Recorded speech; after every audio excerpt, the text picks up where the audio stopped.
আসসালামু আলাইকুম। শুভ সকাল বন্ধুরা, কেমন আছেন? আশা করি ভালো আছেন।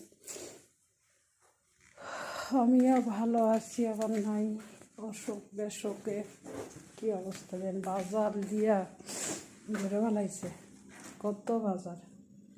আবার আজকে আমার বাংলাদেশি বাজার নিয়ে আসবো ম্যাডামে, বাজার থেকে আমার খাবার এগুলো পেঁয়াজের বাড়ি, কত ফল মূল, মালটা, জাম্বুরাগুলো দেখছেন টস টস করতেছে, একবারে বোঝাতে বড় বড় জাম্বুরা।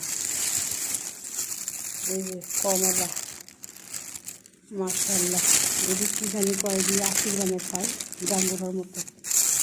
নাশপাতি, ছোটো মালটা, কলা, কমলা, আপেল, এই ছোটো জাম্বুরা, কত কি ডিগা ও বাচ্চাদের চিপস,